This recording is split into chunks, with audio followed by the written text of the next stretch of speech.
Good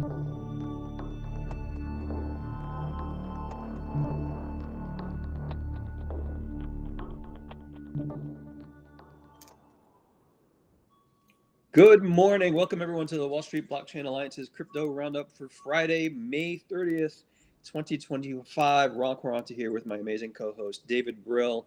Josh Klayman. David is flying across the country sharing wit and wisdom in the crypto space. We're hoping to have her back next week. Before we begin our usual disclaimers, thank you all for being here. If you've got comments or questions for David or I, please put them in the chat on LinkedIn Live or on X. As usual, please keep in mind nothing discussed is any kind of advice, and everything David and I are talking about, really our own personal opinions, don't necessarily reflect the opinions of our individual firms. David, we couldn't hold 110K on Bitcoin. What happened? Well, we had Bitcoin 2025, so all of our biggest traders and evangelists were there and not buying. All joking aside, it seems that every year when we have this conference, the prices go down.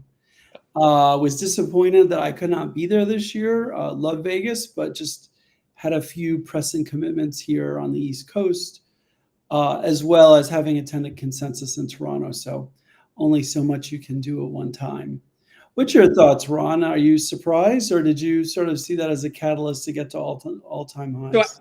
Yeah, I looked at it a couple of different ways, and I forgot what publication I read that really encapsulated the idea that post this conference, we kind of had to have a dip, which I guess sort of makes sense. A lot of the big traders are out there. And I feel like 110, not to get into the technicals of it, seemed to be a pretty weak support floor in my mind. David, you and I talk about this a lot. Had we hit 112, 115, I think that would have been a much stronger floor, just given some of the volumes I'd seen.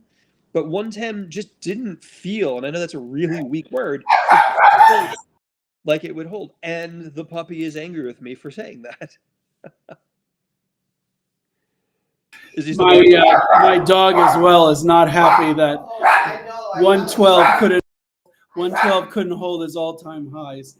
She she wanted to go leverage long at 112, and thankfully she did not follow as well as a famous trader who was going long and unfortunately was liquidated. Yep.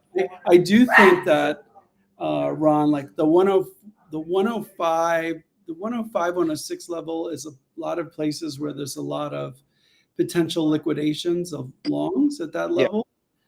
Yep. So that's an area to look at as well. But I think as long as we stay above 105, 106 area, yep, we're okay at sort of getting a little staging a little base for another run upwards. Yep.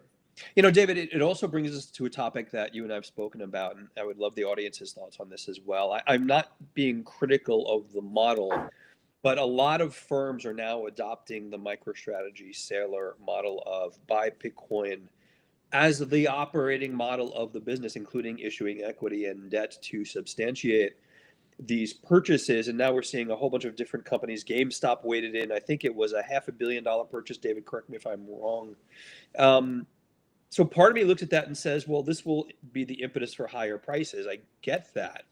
But the other part of me that I look at is like, are they increasingly issuing riskier and riskier things just to buy and stockpile BTC? And you see some interesting things, buying these really off-the-shelf OTC pink sheet kind of securities that are barely hanging on, being listed, and suddenly they announce they're buying Bitcoin and they're worth, $6 billion or whatever the number was.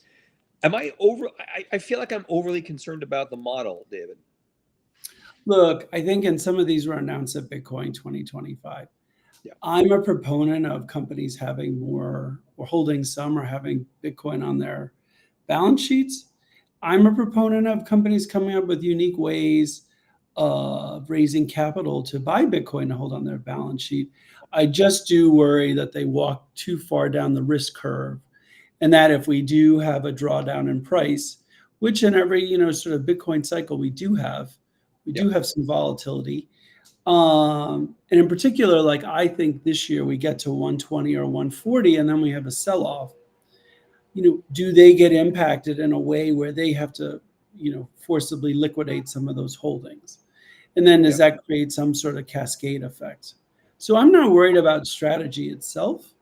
Right. I'm just worried about not necessarily well-known people in the space trying to come up with their own system, Mm-hmm. but really like the third and fifth and 12th copycatters Yeah. whose whole business model is, Bitcoin, holding Bitcoin and using financial gymnastics to fund it. That I do worry about, especially if we were to see, a significant sell-off. Yeah, and David, look, at a fundamental level, for me, the concern is buying Bitcoin is not an organization that exists whose business model is just buying Bitcoin for the sake of buying Bitcoin versus a company like a payments processor or a large public company that's holding Bitcoin on balance sheet because they're accepting purchases or sales in crypto. Those are very different models. It'll be interesting to see where it goes, but the financial gymnastics start to get a bit concerning for me. So I'll keep an eye out. And let's dive into this deep into the pool a little bit, David. I haven't read the entirety of the interview, but proof of reserves came up during Mr. Saylor's conversation at the event, and he wasn't particularly supportive of proof of reserves. I get the perspective there, but that really was fodder for the anti-crypto people to say, well, look, you don't want reserves to be analyzed publicly. I don't think that's what he's going for. I don't think that's what he's trying to express, but what did you think out of that? Well, look, I think there are a couple of things. One, when addresses have a large holdings, they become targets. So clearly you don't want your addresses to be a target. I don't know, following his addresses, is that a way to like tip off the purchases he's making even quicker than him announcing them? Hmm. Not sure about that. I'm sure they have, a number of mechanical ways that they're purchasing the Bitcoin. Yeah. Look, they are a public company. They are audited. I do believe in real auditors and the work that they do for publicly listed companies. So I think what I would say is that I'm not concerned with strategy, not sharing addresses. I can see why some people would be.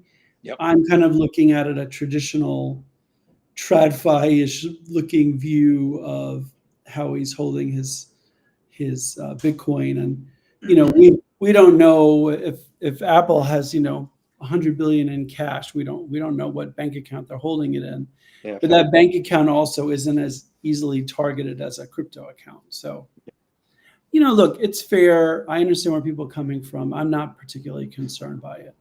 What about you, Ron? Does that concern you? It doesn't particularly concern me. The only thing that concerns me is the optics of how things like that are digested by the media. Yeah.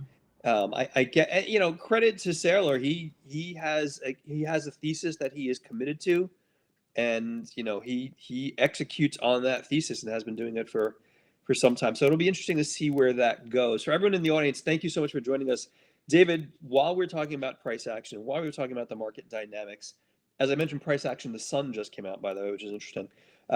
David, I was looking at some price action over the past week, and everyone in the audience knows you and I and Josh text regularly, and it's usually, oh my God, why are the prices doing this?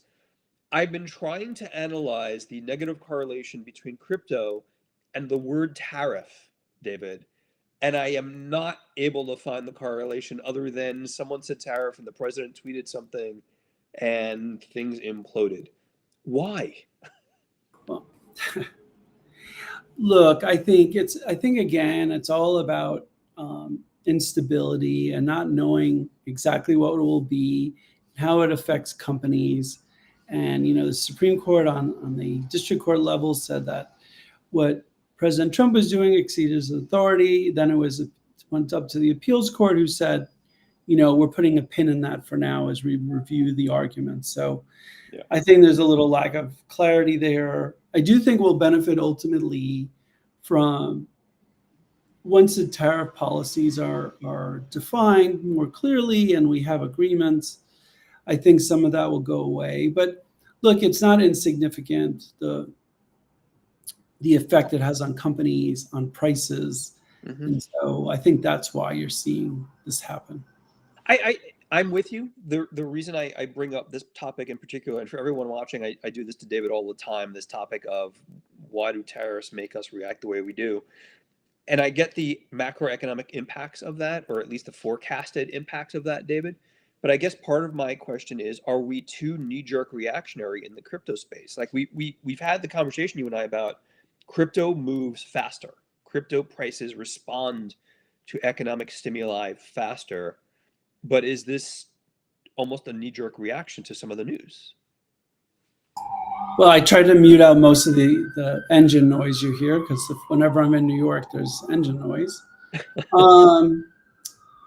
Look, I think as long as the tariff picture isn't settled, Yeah, and inflation is perceived to be higher because importing costs of goods are higher, then the likelihood of rate cuts are lower, and that's sort of how I see the correlation.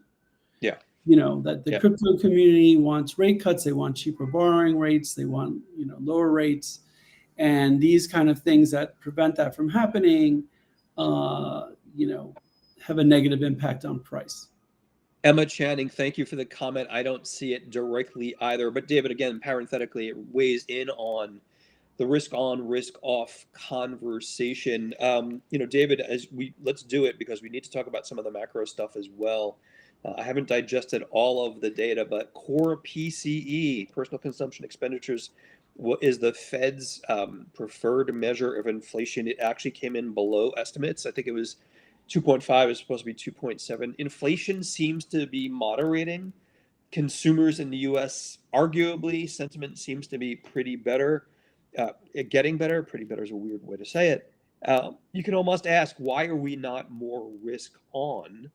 And is it only the lack of clarity around tariffs? I mean, look, there's something to be said for the president calling the chair of the Federal Reserve into the White House. I wish I could have been a fly on that wall, but I don't anticipate rate cuts anytime soon, and a good chunk of the macro picture, including for crypto, relies on that. I wouldn't have been surprised if President Trump held up a pair of scissors when he met with the Fed chair and said, cut. Yeah, cut. Look, I think that unfortunately our mainstream media is still tethered to this idea that inflation has to go up, that there isn't a willingness to sort of change the mind frame that, inflation is going down. Oil prices are down. I mean, housing prices, mortgages are up, but I don't know where housing prices are, but oil prices are down significantly. Much of our country uses oil for, gas, Yep. or for heating. And so, we're also in the spring now, so you don't use it as much to heat your homes. So I think some of the real stickiest, costliest items are down. Yeah. I believe food prices are down. It seems that way at the grocery store. You don't really hear anybody talking about those expensive eggs anymore or anything like that. So it feels like, prices are lower, inflation is lower, and for whatever reason, that narrative is not being reported healthily right now. Yeah, David, your personal chef hasn't really been complaining about the price of eggs for your special breakfast in the morning, correct? Well, no, I eat a lot of protein bars, but the price of steak has remained constant. For the audience, why is David bringing up the price of steak? I'm terrified again. Yeah, I'm trying to figure out a way to win another one from you, Ron. No more wages.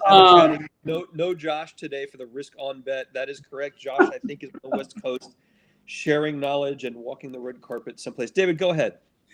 But no, I'm not hearing anecdotally or reported that, specific items are getting more expensive. And I think the one thing I will say is people are waiting to see what happens now that the tariffs are in effect. If companies are going to raise prices and pass those price increases on. Now, it's not clear to me, besides China, what other countries, have raised their prices and that we are paying those increased prices. And the last thing is, companies that have been smart were buying in advance, to prevent some of this from happening. Yeah. So I still think the story needs to be written, but, food seems lower, oil seems lower. So, you have these positive things happening that's bringing inflation down. And this, David, brings us back to something we've always spoken about, which is everything that the Fed is doing, arguably the data they look at is Yes. not forward-looking data in the aggregate. I'm sure there are Yeah. some forward indicators they look at, and all of the rear view mirror data that they look at is also generally revised, sometimes significantly. So again, my biggest concern in that ecosystem from a macro perspective, are we risk on, risk off, really becomes a matter of, does the Fed miss the boat on lowering rates again? And we need to really keep an eye on some of that. You know, David, go as ahead. well, Ron, as you know, we also need to remember, like, we want to have lower rates for a couple of reasons. One is we have, in the last administration, they did not, refinance the debt on long-term paper. They did it on short-term paper. So we have a lot of debt that needs to be refinanced, and it's preferable to do with low interest rates. Also, the housing market, has these sticky 6.75%, 7% mortgage rates for 30 years, which is not easy, which kind of locks up the housing market with housing prices gone up. So, Yeah. look, this isn't just, oh, President Trump wants lower rates, you should do it. There are really meaningful reasons why the administration wants lower interest rates, and that it could benefit, the country as a whole.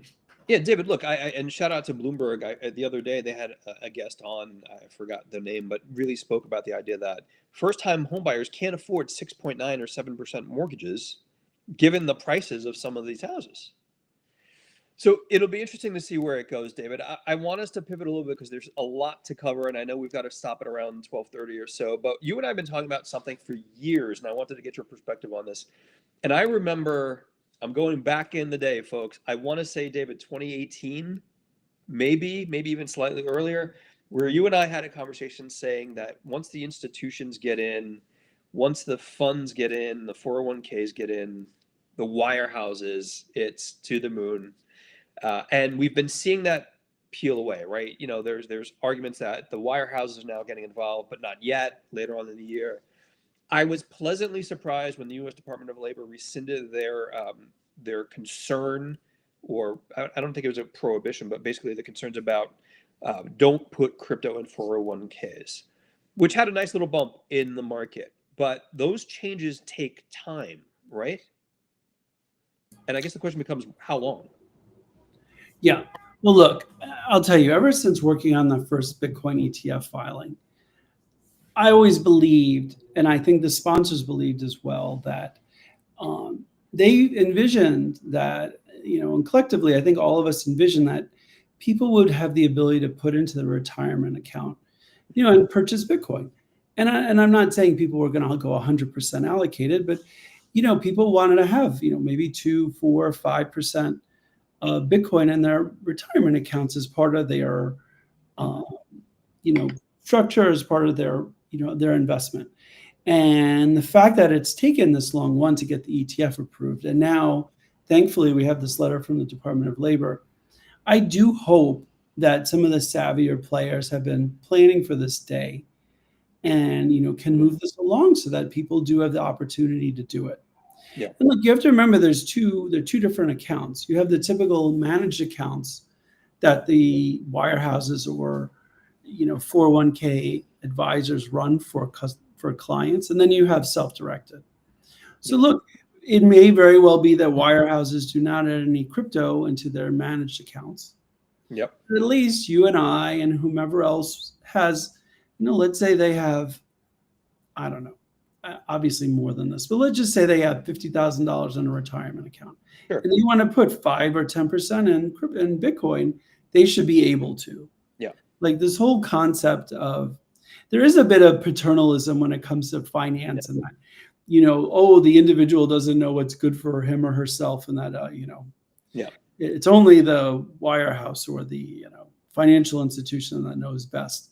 Yeah. But I've always been a believer that people should have choice. David, I'm with you, and I think the real differentiator is the solicitation aspect of it. Yeah. Like if they're going to offer it but not solicit it, you're really not sharing information with your clients that arguably you should be sharing. And this brings us back to a conversation we had a long time ago when we had the meme coin, the meme stock rather, issues, and some of the largest wirehouses, they'd be on television saying, well, we don't think our clients should be buying this.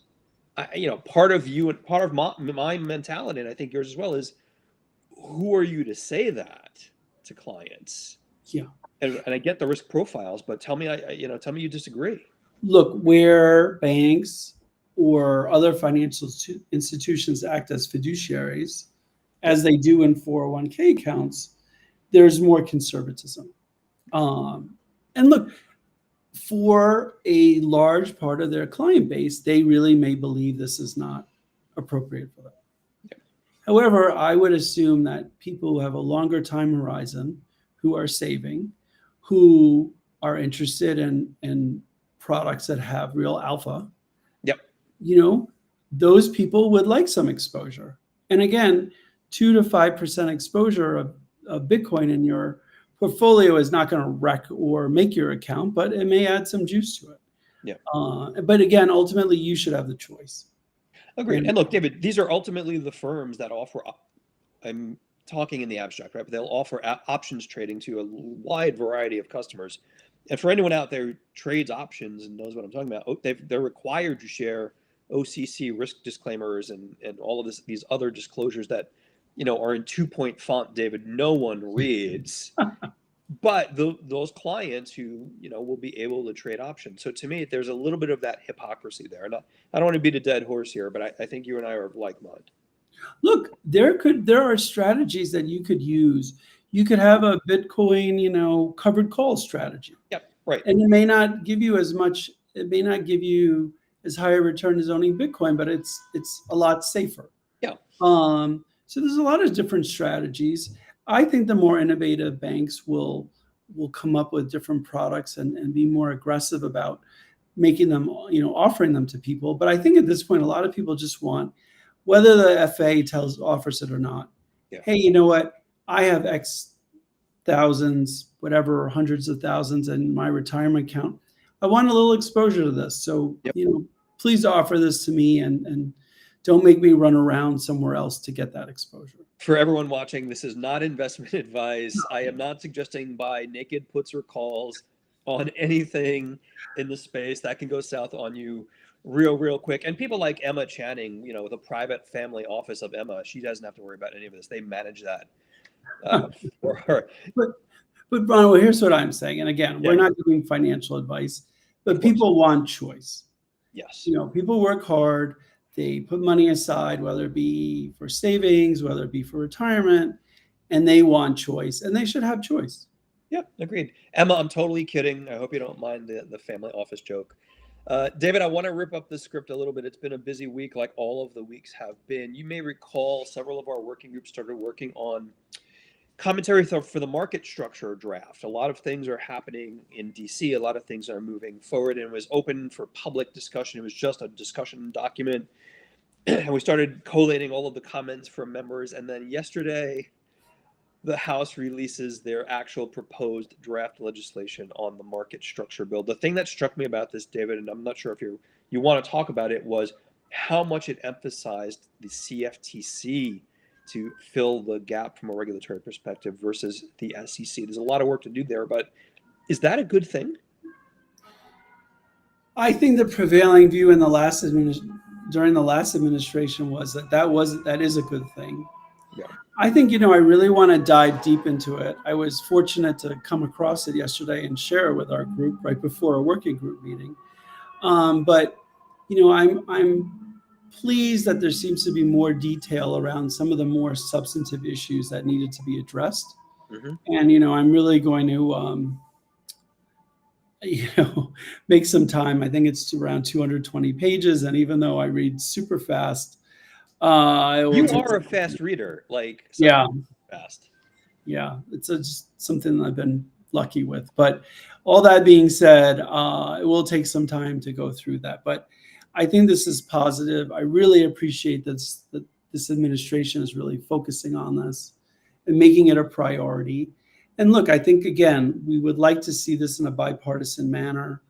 I don't think the things that are in this revised draft are controversial on the level that one party take issue with it over another. I think there are fundamental questions that need to be answered, and I'm looking forward to diving further into it and figuring those out. David, I want to segue for the audience a little bit. I just want to point out that when you're in New York City and we mention regulators, we just hear alarms. For everyone in the audience, when I'm talking to David and he's at his Miami Beach compound, you just hear the gentle waves rolling from the ocean. David, I want to push back a little bit on that, and I think it's an important detail. When you look at what was put forward, I know you and I need to analyze it a bit. Yeah. There seemed to be a logic around the draft legislation that said anything that is in the digital asset space that is not a security is a commodity. And we've had a couple of members, shout out to Renato from Paul Hastings, who's a member, who really pointed out in our conversation that there's a bit of circular logic to that. If it's not a commodity, it's a security, but why is it a security? Which is a question fundamentally that no one wants to answer. And I think, David, part of it is the fear of we don't want to touch Howey. Yeah, and look, I know Howey is precedent for a lot of securities law issues, and Reeves for notes and Howey for securities. I am still in the camp that I'm not sure that Howey has to be the end-all be-all for determining whether a crypto asset is a security. That being said, I don't think we have the amount of time in the legislature to sort of legislate around that, and so they use that as sort of as a jumping off point. Yeah. But look, we do need to have more clarity around things, and I do agree with Renato that there is sort of this circular logic. It's like if A, then it's B, but it doesn't always work. But why is it B? Right. Yeah, why is it B? And if not B, does that automatically make it A? Because maybe there's something in between. Yep. David, I just want to pause for a second. Emma says, I have a terrible sense of humor. She's not necessarily wrong. I haven't hit her with the joke of the week. I will not do that on a live broadcast. Go ahead, David. And I see we had another comment if you want to mention that too. Yeah, Cassandra, thanks so much for joining. Why has there been an exodus from the CFTC? Really good question. I mean, there's been some items in the news without naming specific names, but one of the commissioners is now heading up, I believe, a blockchain association in DC, and kudos to them for that. I think one of the others resigned. I'm probably misremembering. It's a really good question. And I don't think at this point, David, we can blame Doge anymore for some of these, but I'd be interested if you have thoughts about it as well.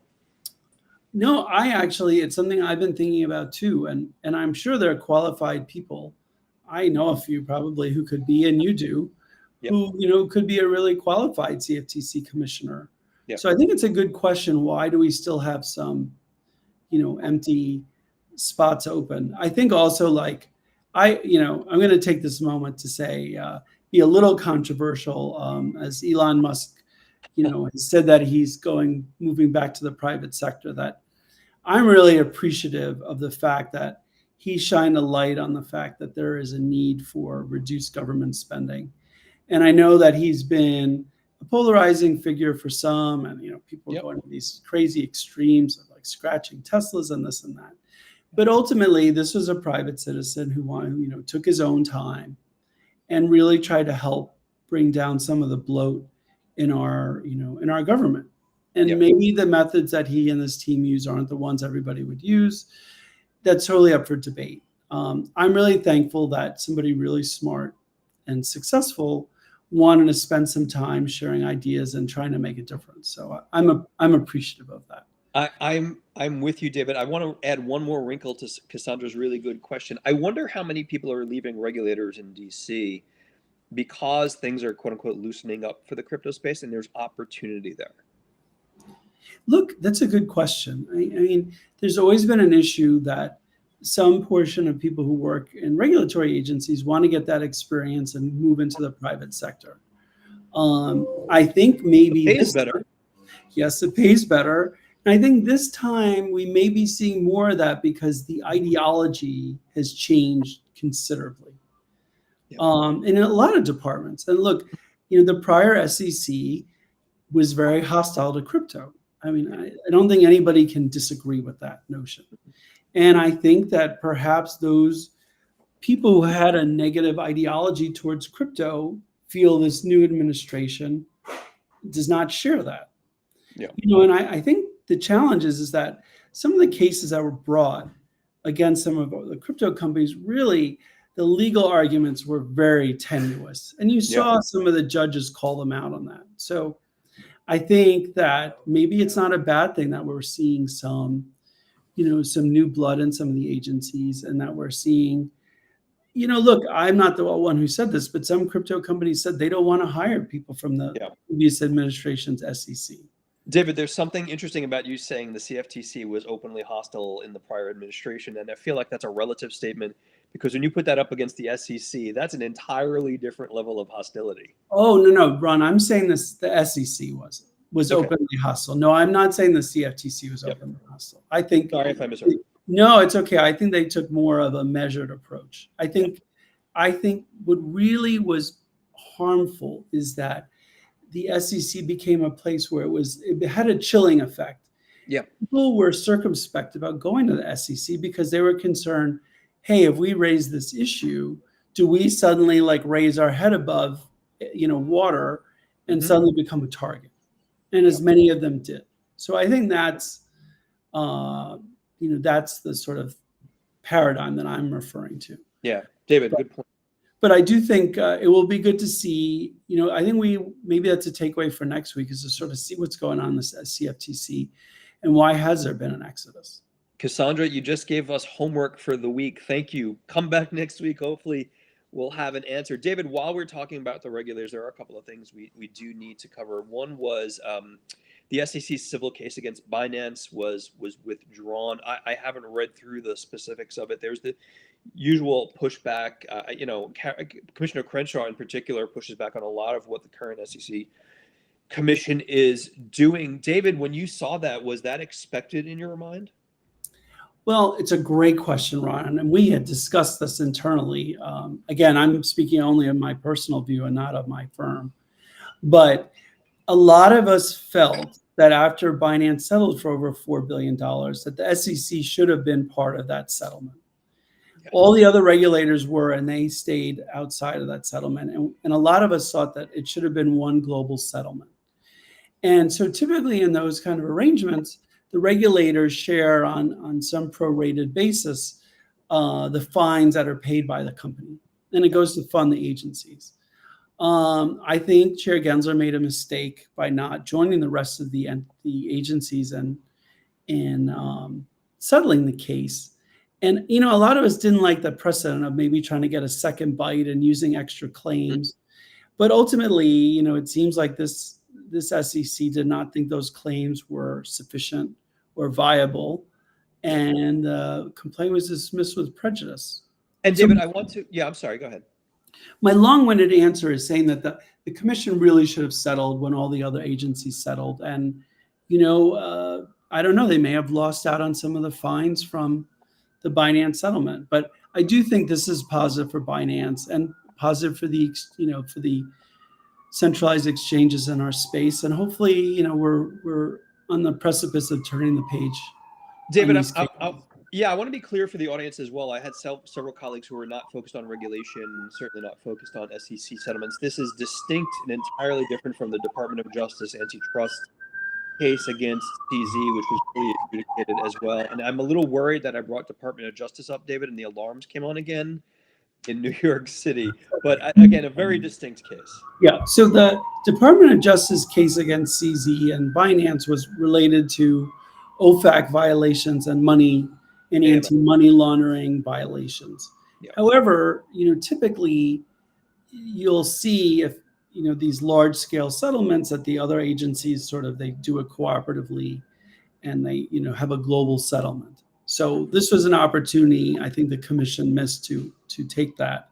Yeah. And again, ultimately their claims were dismissed with prejudice, so that clearly there wasn't strong legal basis for these other claims that they were making. Yeah, David, I thank you for the commentary on that. We're going to wrap it up with one last comment. Again, everyone in the audience, thank you so much for joining us. If you do have additional questions for David or I, info@wsba.co. David, I know you're a fast reader and you're one of the sharpest minds I've ever known in the crypto space, which is saying something. But yesterday, I believe it was, Commissioner Peirce put out commentary that staking, coming out of the SEC, that staking is not a security or is not related to securities transactions. I have not yet read the commentary. I don't know if you have, but to me, this is groundbreaking. I wanted to get some of your perspectives on it. So I have not. Candidly, I did have the Knicks game on last night as I was doing some work, because unfortunately, once basketball finishes, it's a barren summer with only baseball until the U.S. Open and football starts. But I haven't, but I thought about it. And one thing it really signals to me is that this should open the lane for staked ETFs, Yep. staked Ether ETFs, which people want, and which I think is one of the reasons why Ether has not performed as well on a percentage basis as Bitcoin, is because people want that return. And I think a product that can provide a 3 to 5% return on top of the underlying, will be a very attractive product to people who want to have exposure to crypto and also get some, I don't know if I can call it fixed income, but who want to get income, some yield, want to get yield from it. So I think this is really taking the shackles off Ethereum and the Ethereum ETF products in the marketplace. David, Ethereum's still down over 24% or 23% year to date, but it's holding its own above 2,500. So if we look at staking eligible for ETFs, and we look at some of the other ETFs in the marketplace, do you see, again, we're not doing any predictions, but do you see Ethereum moving back up to some of its all-time highs? So in this scenario where we see broadly crypto move up, if we see Bitcoin break through a new high, get to 120, I certainly could see Ethereum. I had some notes here, like there's a fair amount of supply and resistance at around 2820. Yeah. So I do think if we could get past that range, I think we could get back up to 3,400. Interesting.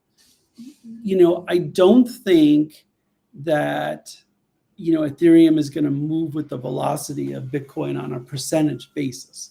But do remember, it was languishing around 1,1700, and it had this big move up to 2,400. So is that where the options are sitting at the 2,800 range? I don't think they're sitting there. I just think there's a lot of sell pressure that would occur there. But I do think that there's still a lot of people who are shorting ETH, and the idea. Another thing to keep in mind is that if you had an Ethereum ETF and that provided some yield and people were shorting it, those prices would be a little more expensive to short it. Right. That's just another element to think about. Yep. Adam Goldberg made a comment, at least 2 more days left. I'm not sure. I don't remember, and I've only had 2 cups of coffee today. So Adam, remind me what the 2 more days left are about. Yes, please do. And again, it's always good to see you, Adam. Absolutely. Adam, welcome. David, I keep saying we're going to wrap it up, but the news just keeps coming. I wanted to add one more thing, and we're going to go off script a little bit. We don't get a chance to talk about this enough, but the real world asset blockchain use case. And I don't know if you saw the news. Bergen County, New Jersey will be leveraging the Avalanche blockchain to register deeds for property on the blockchain, which is, by the way, a blockchain use case you and I and almost every member of the WSBA has been talking about since 2014, 2015. Real estate's a tough business, David, but is this the beginning of that real world assets define the use cases for blockchains and tokens like AVAX, for example? Well, look, I think this is a great idea. I think provenance of real estate, what are you paying title insurance for? You're paying it because you can't prove, and you want insurance that the title that you're buying is clean. If we could have a system, the Knicks game, the Knicks.